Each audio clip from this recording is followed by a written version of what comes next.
Yes. Read the first and the second Bible lesson. Our golden text is from Hebrews chapter 10, verse 23.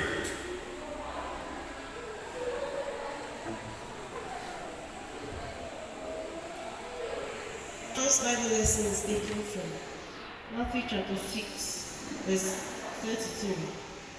But seek ye first the kingdom of God and his righteousness, and all these things shall be added unto you. In the name of our Lord Jesus Christ. Amen.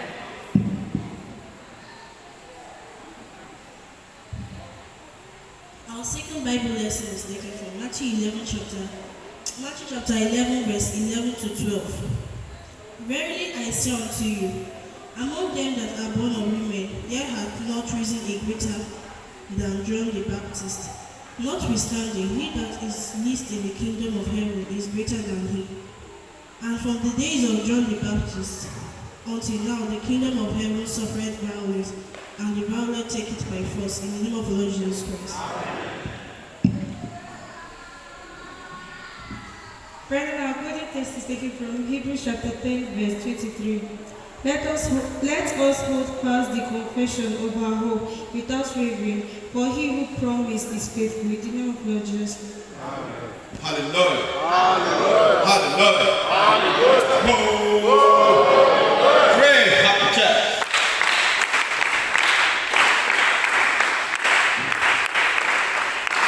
Beloved Christian brethren, the three texts just read to us constitute the sermon which we are about to hear. Beloved Christian brethren, wherever children of God are gathered, it is believed, and indeed so, that God is in their midst.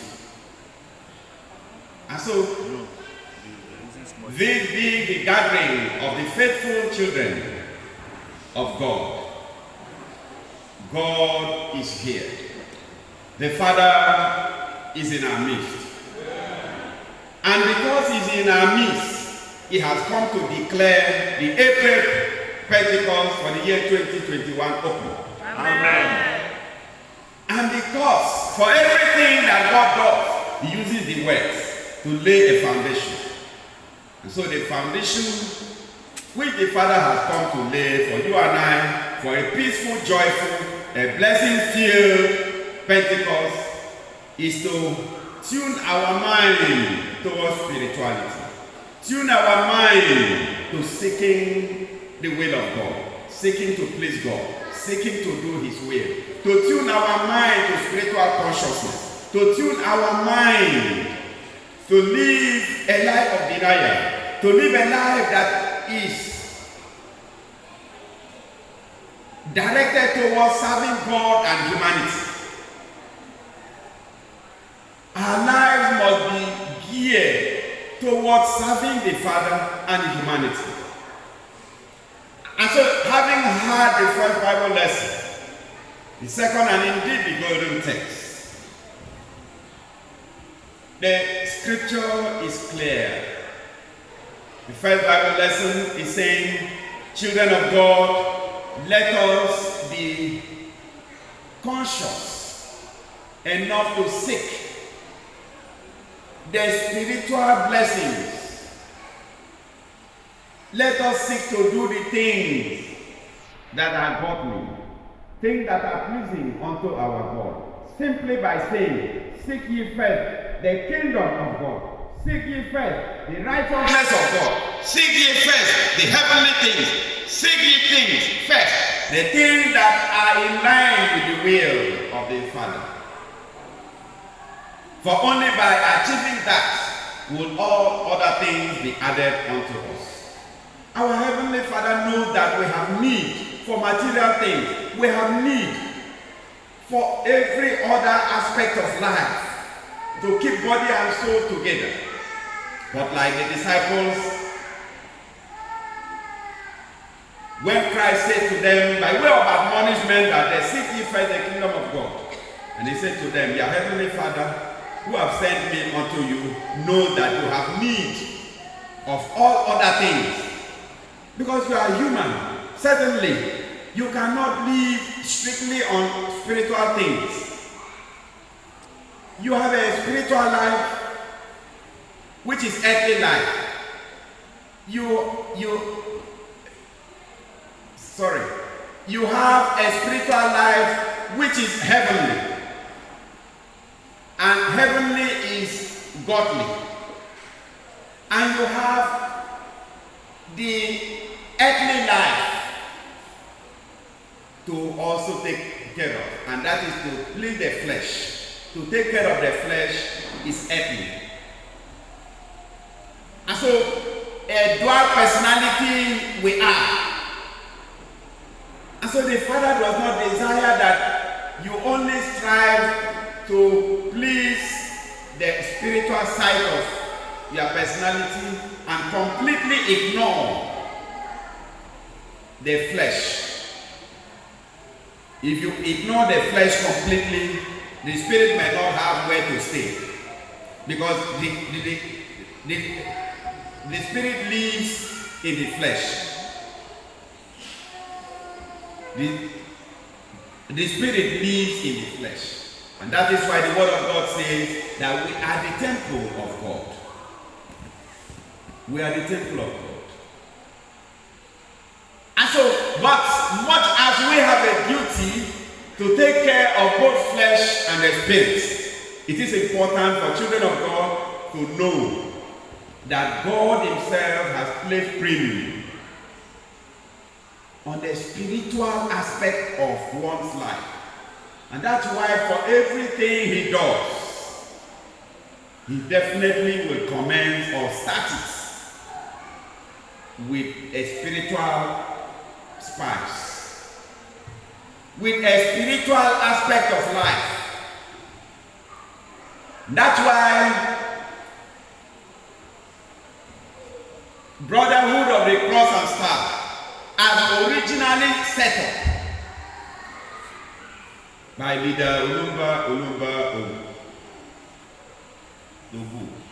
commences every Pentecostal assembly with the spiritual fellowship first of all.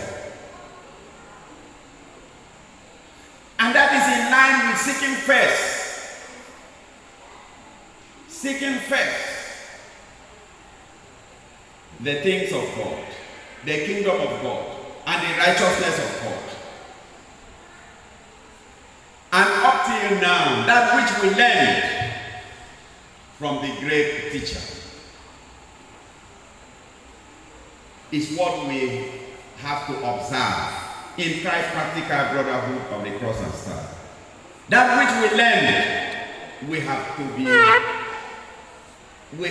be doing it. We have to live and practice this wonderful doctrine and practices, observances, which are very, very deep to our hearts. As the Father declared the assembly today opened, the word he has for us is that let us have a spiritual mind, the consciousness of doing the Father's work, of pleasing him, of being in the spirit. Pentecost has commenced. Participants must be in the spirit. You must be in spirit. This is an assembly of the seen and unseen. This is a gathering of the spiritual and physical. It is a gathering of the visible and invisible. It is a gathering where God, as the sole spiritual head, superintends and chairman all the fellowship, all the meetings. He personally chairmans to take care of all spirits. And so, but it is important, as it was in the days of old, that we have the same consciousness even up till now and forever. That in all things we must seek first. In all things.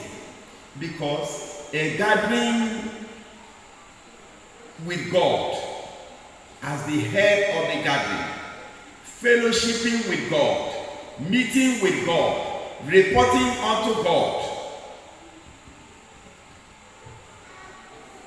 It's an association, a gathering that brethren or children of God expect so much from the Father. As we all attend this assembly daily, we do not come for the sake of it. We come with high expectations. We come with high hopes. We come with high hopes. But first thing first, that we must have a spiritual conscious mind that we have come to do the Father's will. And that we are committed to serving Him in a manner that He wants us to serve Him, not in our own way. Not in our own way. So as we meet daily, let us fellowship, conduct ourselves, behave ourselves in a manner pleasing unto God, having a spiritual conscious mind. And that is how to seek first the kingdom of God and its righteousness. Because we are expected to be here daily. We are expected to make prayer requests. We are expected to present ourselves daily before the throne of God for healing, for empowerment, for upgrades, for total turnaround. But in all of these expectations, granted that all our expectations will come true, none will fail. But it is important that from the very beginning we have a mindset that God first. The mindset of God first is a mindset of seeking first the kingdom of God and its righteousness. That means that we must pay greater attention to the things of God. Let us pay attention to the activities, to all the things that will be going on or shall take place throughout this Pentecostal and beyond, and participate effectively and contribute the best you can.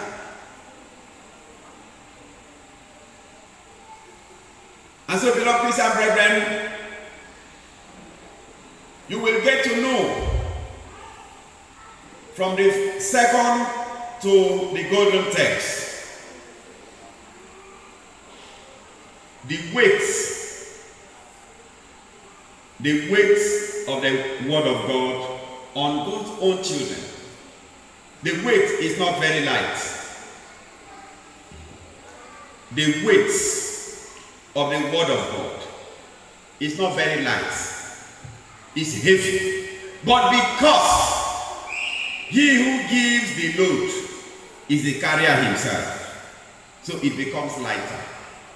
But it becomes so light only to those who surrender themselves unto him for direction, for leadership, for total control. And so let us surrender our lives. Let us surrender our businesses. Surrender all the activities you have. Surrender everything about you unto the Father. By seeking first the kingdom of God. Surrender everything. Leave all matters. Leave all cases. Forget about your problems. Just surrender yourself. Say, Father, I want to do your will. I know that when you are happy with me, nothing will be too much for you to do for me. I know if I do your will, you will work for me. Because you say, work for me, I will work for you. And I want to work for you. I want to serve. I want to dedicate myself to your service. I want to fellowship with commitment. In this April Pentecost, I want to fellowship with commitment. I want to fellowship with dedication.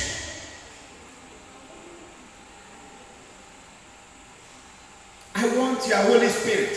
I want your direction. I want your guidance. Guide me. Direct me. lead me.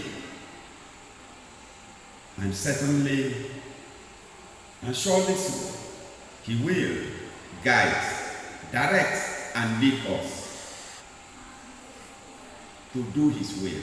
In the name of our Lord Jesus Christ. Amen. Read the second Bible lesson.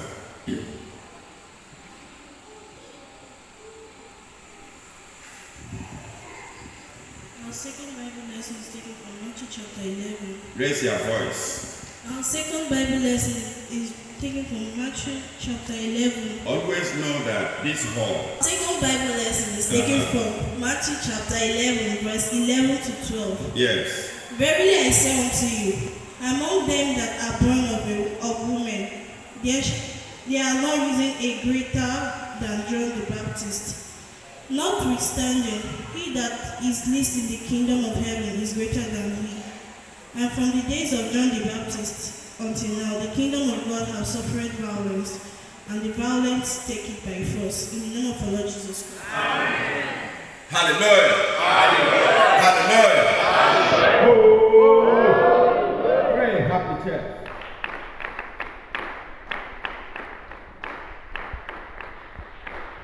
Beloved Christian brethren, you know why the Father placed so much importance to the commencement of Pentecost? Is because it is a day meant for the aborigine, for the true children of God. Who are the true children of God? The spirited children of God are the true children of God. And who are the spirited children of God?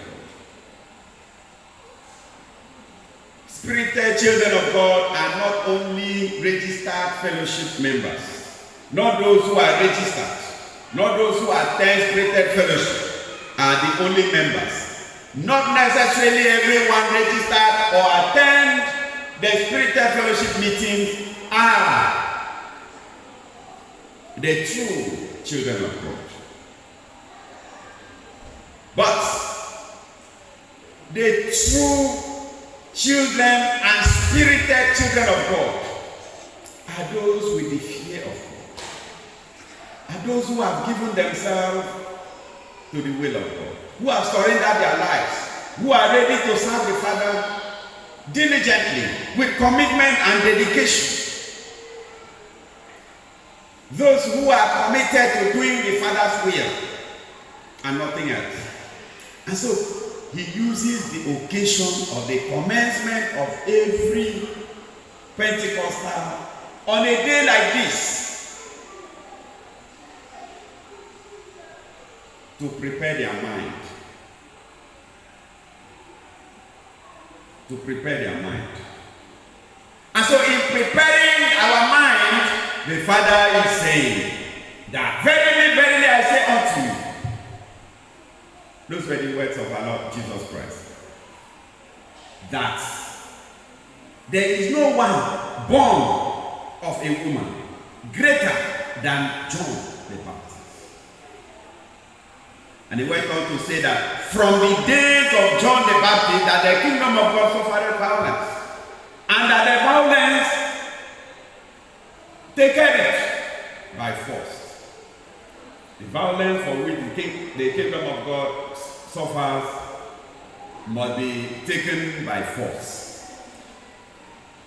These passages have been given very funny, erroneous interpretations by different preachers and different Bible or different Bible readers and the brethren. But the truth is this. Follow the message we have in the first lesson. Seek ye first the kingdom of God, for all other things shall be added unto you. Now, it's now saying that none is greater, none born of a woman is greater than John. What makes John greater than all others born the same way he was given birth to. So you have to tie it to that first lesson. Seek ye first the kingdom of God. John was one outstanding man, born of a woman, that practicalized the word of seeking first the kingdom of God. Maybe because the nature of his assignment also demanded such approach, because he was sent into the world as a messenger, a forerunner. Unfortunately for him, he was sent as a messenger to inform the brethren of the emergence, the appearance, the manifestation of a Savior. A Savior. A truthful Savior. A Redeemer. And that wasn't the message. That wasn't the message that the people wanted to hear. Because the message of John announcing the appearance and manifestation of a Savior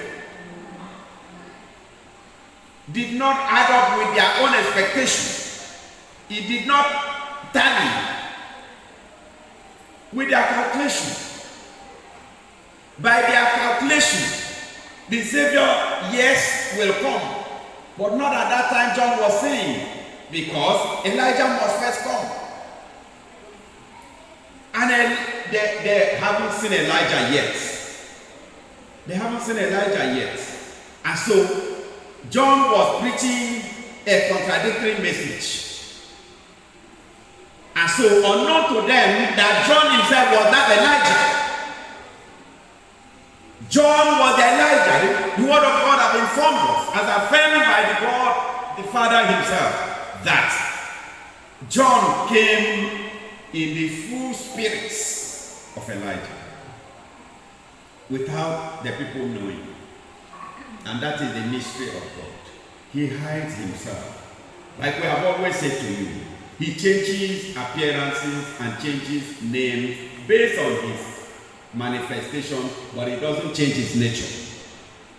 No, he remained the same. And so John came in the spirits of Elijah, but he did not bear the name Elijah. He answered John the Baptist. And the people were waiting for someone to say, I am Elijah. And they are still waiting up till now, and they will continue to wait. In the name of our Lord Jesus Christ. Amen. And so, John the Divine, or John the Baptist, as he then was, he sounded the message. And because he was resisted, because of the resistance, because of the opposition against him, against the message of the coming of the Savior, because of the weight of those who were against him, who were against the message. They wanted to suppress and completely eliminate him and stop the message. And so what did he do? John resorted to godliness. To godliness. And not only that he resorted to godliness, he resorted to a mindset of not giving up. Not giving up. He said, I know one who has sent me. I am a messenger of truth. I must deliver, like Christ said. He said, my meat is to do the work of he that sent me, and to finish it. That is the mindset of one who is to seek the kingdom of God first, before all other things. Beloved brethren, pay attention and hear the word of God. Our Lord Jesus Christ said his meat to do the Father's work, was to do the will of his Father. For to that end was he sent, and he was finished it. That was the mind that John had. When John saw the opposition against him, and not him as an individual, but him with the message, as it is said. If a messenger brings a message unto you, and the message is offensive, it is said in the local palace that you can throw away the message, but do not throw away the messenger. But they wanted to deal with the messenger, destroy that messenger, and destroy the message. And so what did the messenger do? He resorted to a strong spirit, a tough skin, not ready to give up, not ready to bow to pressure, not ready to withdraw, not ready to sing a new song, not ready to change the sound of the drum. There are those who, when they face a very heated pressure, they change the sound of the drum, they change the dance step, they withdraw. They withdraw. It happens. Brethren, it's happening. People change the songs. They change the tunes. They change the tunes. When in 2000, year 2000, certain persons in the 144 pew went to the Holy Father trying to appeal for consideration, for him to accommodate certain interests. In the Father's response, he said to them, how soon have you changed your songs? He said, have we, that song that we took out, we have not accomplished it yet. The song we took out, God is here. Go is God. We have not finished singing it. You want to sing a new song? You want to sing a new song? And the Father said that when a group of persons are determined to do a community service, a task work, in that determination, knowing that it is a difficult task, but that it must be done, they now have one mind, and then they raise a song. They use that song, they sing it forcefully to achieve that common determined aim, and that they do not change the song until it is accomplished. And the Father said, that song which brotherhood children have taken out, that he expects brotherhood children to take that song and return back. Do you know the meaning of what it is? Do you know what it means? So, to those who have changed songs, or some of us here who desire to change songs tomorrow, it's up to you. But then we are concerned about the scriptural meaning of seek ye first the kingdom of God. And the kingdom of God, since the days of John, suffered violence, and it requires a violence to sustain it. Because the truth always meets opposition. But no matter how the pressure comes against the truth, it can never suppress the truth. It can never bring the truth down. Nowhere it has never been. And so it requires that the holders of the truth, the bearers of the truth must be firm. They must stand firm. They must continue to raise the truth high. You must continue to raise the bar. Resist every attempt to bring the flag down. That flag that you raise must use your strength to hold it and keep holding it. Let it fly. That is why Mark 12, 29 to 31 said, what will man do to enter into the kingdom of God? And the reply from Christ was that, for whosoever desire the kingdom of God must first love God with the whole of his heart, soul, spirit, and strength. You use that strength to stand and hold the flag. The flag must fly. The enemies are coming to drag your hand down. They want to tear the flag. The flag must not be pulled down.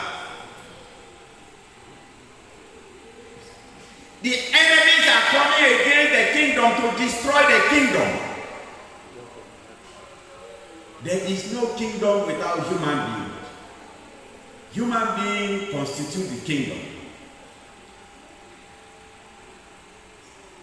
And so, as they come strongly against the kingdom, they are coming against the people, against the children of God, to destroy the lives of the children of God, to destroy the belief, to destroy the faith, to destroy the fundamental, the substance, the principle, the precept, the tenet, the observances. And so they that are committed to these observances, they that are committed to the tenets, the belief, the faith, must be strong, must resist every pressure. How do you resist pressure and keep standing? Is that you continue singing the same song, you continue in the same faith, you continue in the same belief. Be consistent in faith and belief. Be consistent in practices. You have to be consistent, not changing, not wavering. Not wavering. It is the consistency of your faith and belief and constant practicing doctrine that you believe that eventually will suppress the truth and overpower the enemies. That was what John did. Despite those that came against John, who were asking him to shut up his mouth, time has not come for the Savior to come. It is a lie. You are misinforming the people. And they attack him spiritually, attack him physically, for him not to die without accomplishing his task. He resorted to endless fasting. He resorted to eating fruits. He resorted to eating beans and honey. He resorted to all sort of spirituality that will sustain him to be able to stand the heat, to be able to face the attack.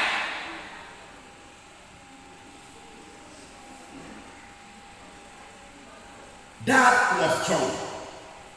So he resisted by, first of all, being bold. He was convinced about his faith and belief. So he pursued his faith and his cause with the strength, with the boldness, knowing that he was standing on the path of truth. And he knowing that the message he was preaching was nothing but the truth. So he preached that message fearlessly without looking at anybody's face. And he never succumbed to any pressure. Never. And so, beloved Christian brethren, the message in your mouth, the message on your lips, the message you owe everyone in your family, in your offices, in your business, everywhere. God is on earth. Leader Ogo has manifested. Nothing else. We are not looking for anyone else. It is accomplished. The kingdom of God is here. That is what they do not want to hear. But they must hear it. Of course, they have heard. So it's for us to continue to echo it. Oh yes. And so the duty is on us. And remember, it is not only for us to echo it, but he who has manifested and has proved himself has established faith, He has established doctrines. He has introduced practices that are godly, practices that are heavenly, practices that distinguish the kingdom from all others, distinguish his faithfuls, his followers from all others. These are things that the enemies are fighting against. These are the things that is forcing us to attack, to hatred, to enmity. But we must not bow. We must not sacrifice the sound doctrine, the belief, the faith, the cherished faith on the altar of pressure, on the altar of hatred, on the altar of enmity, on the altar of spiritual attack. No spiritual attack, no physical attack should make any child of God to submit. Do not submit to them. Hold the flag of the Olumba Obu. Keep it up, raise it, let it fly, let the name ring. For he has taken glory. He has conquered the world. He has conquered the enemies. Amen. He has taken dominion. In the name of our Lord Jesus Christ. Amen. Hallelujah. Hallelujah. Hallelujah. Hallelujah. Oh. Three, have a check.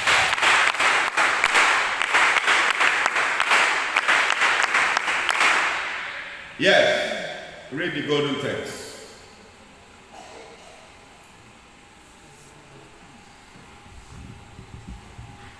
Brethren, our golden text is taken from Hebrews chapter 10, verse 23.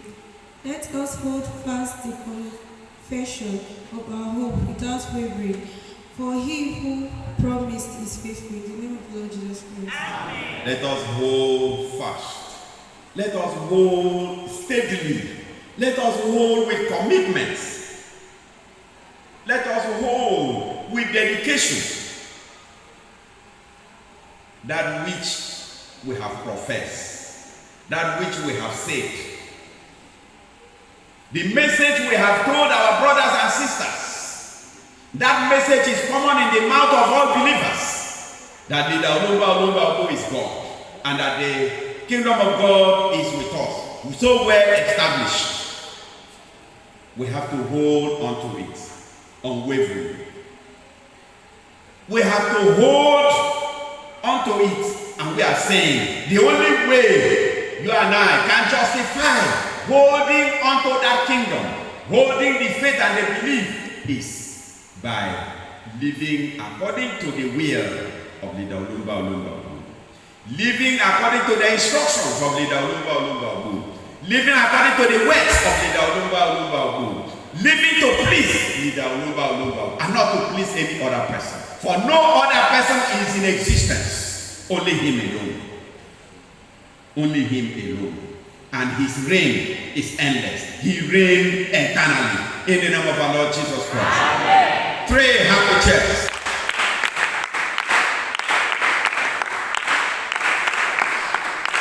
And so, beloved Christian and brethren, the kingdom of God was preached at that time by the forerunner, the messenger, only John. And then he recruited disciples. John, one man who was firm and resolute, he was convinced he did not see it. As at the time John announced the coming of our Lord Jesus Christ, he didn't see. He did not see. He was a prophecy for which he believed. And that was why John, being known as a prophet, but the biblical account to his favor said he was more than a prophet. Because he was a prophet with a difference.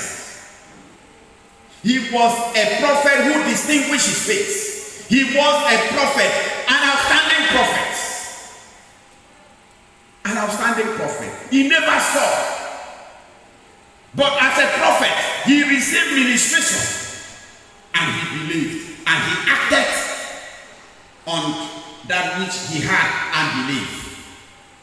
And when only him sounded, he sounded the trumpets that all men should clean their hands and reserve themselves for the coming of the Redeemer, the Savior.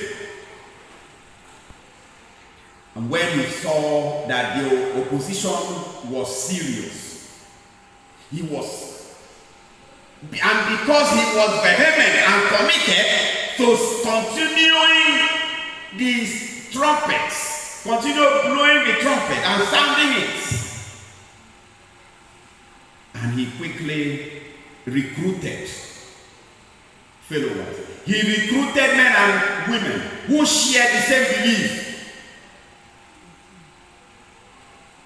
And so it was no longer a John affair. Remember that the Bible says that John was a forerunner. He came to prepare the way.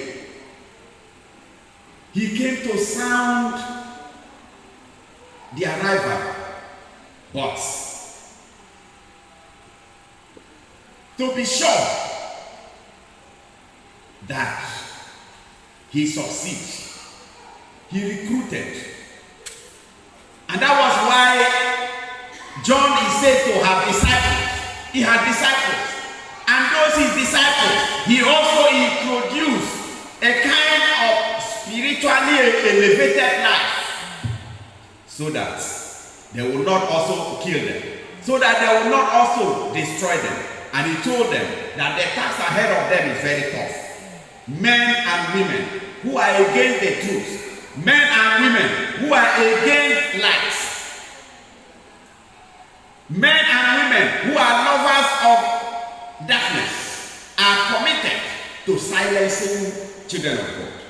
And he said to them, for you not to be silenced, for you not to be destroyed, for them not to have the last laugh, you have to prepare yourself and know that we are at war against darkness, falsehood, against satanic war. And so prepare yourself. So that pattern of life, that mindset, is what is required of each and every one of us, because that is the explanation of the kingdom of God suffering violence. The kingdom of God is suffering from violence because men of the underworld, wicked men, wicked women, who are satanic in nature, haters of the truth, they come very strong against the children of God. They come forcefully.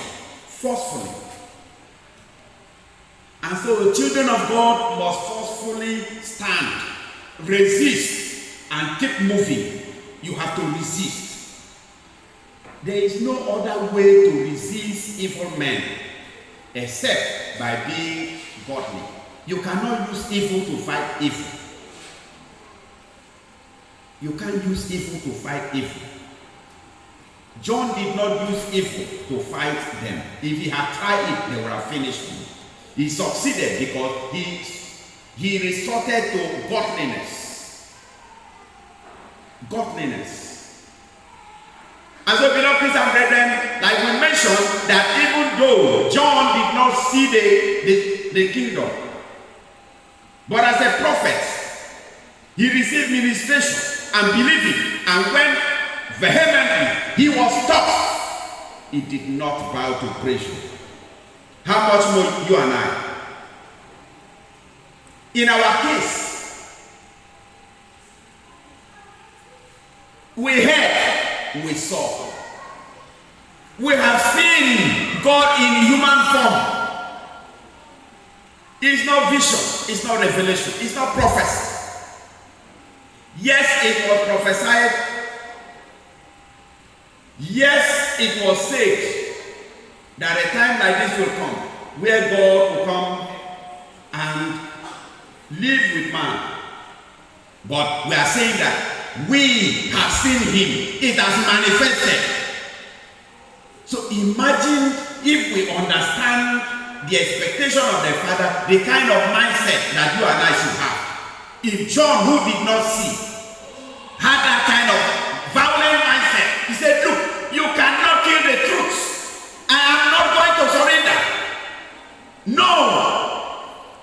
Satan does not reign. No. All the stronghold of Satan will be destroyed. Men and women withdraw. Come out. The time is now. He was sounding it. He did not see. He believed and he fought. How much more you and I? We have seen. Have you not seen him? Do you have doubts?